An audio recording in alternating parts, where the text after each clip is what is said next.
ఆమోసు 3వ అధ్యాయము. ఐగుప్తు దేశం నుండి యెహోవా రప్పించిన ఇశ్రాయేలీయులారా, మిమ్మును గూర్చియు ఆయన రప్పించిన కుటుంబము వారినందరిని గూర్చియు ఆయన సెలవిచ్చిన మాట ఆలకించుడి. అదేమనగా, భూమి మీది సకల వంశములలోనూ మిమ్మును మాత్రమే నేను ఎరిగియున్నాను గనుక మీరు చేసిన దోషక్రియలన్నిటిని బట్టి మిమ్మును శిక్షింతును. సమ్మతింపకుండా ఇద్దరు కూడి నడుతురా? ఎరదొరకక సింహము అడవిలో గర్జించున, ఏమియూ పట్టుకొనకుండానే కొదమ సింహము గుహలో నుండి బొబ్బపెట్టున, భూమి మీద ఒకడును ఎరపెట్టకుండా పక్షి ఉరిలో చిక్కుపడున, ఏమియూ పట్టుబడకుండా ఉరిపెట్టువాడు వదలి లేచున, పట్టణమందు బాకానాదము వినబడగా జనులకు భయము పుట్టకుండున, యెహోవా చేయనిది పట్టణములో ఉపద్రవము కలుగున, తన సేవకులైన ప్రవక్తలకు తాను సంకల్పించిన దానిని బయలుపరచకుండా ప్రభువైన యెహోవా ఏమీయూ చేయడు. సింహము గర్జించెను, భయపడని వాడెవడు? ప్రభువైన యెహోవా ఆజ్ఞ ఇచ్చి ఉన్నాడు, ప్రవచింపకుండు వాడెవడు? అష్డోదు నగరులలో ప్రకటన చేయుడి, ఐగుప్తు దేశపు నగరులలో ప్రకటన చేయుడి.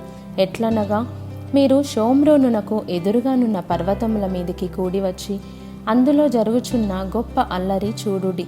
అందులో జనులు పడుచున్న బాధ కనుగొనుడి. వారు నీతి క్రియలు చేయ తెలియక తమ నగరులలో బలాత్కారము చేతను దోపుడు చేతను సొమ్ము సమకూర్చుకొందురు. కాబట్టి ప్రభువైన యెహోవా సెలవిచ్చినదేమనగా, శత్రువు వచ్చును, అతడు దేశమంతటా సంచరించి నీ ప్రభావమును కొట్టివేయగా నీ నగరులు పాడగును. యెహోవా సెలవిచ్చినదేమనగా, గొల్లవాడు సింహము నోట నుండి 2 కాళ్ళనైనను చెవిముక్కనైనను విడిపించినట్లుగా షోమ్రోనులో మంచముల మీదను బుట్టాలు వేసిన శయ్యల మీదను కూర్చుండు ఇశ్రాయేలీయులు రక్షింపబడుదురు. ప్రభువును దేవుడును సైన్యములకు అధిపతియునగు యెహోవా సెలవిచ్చినదేమనగా, నా మాట ఆలకించి యాకోబు ఇంటి వారికి దానిని రూఢిగా తెలియజేయుడి.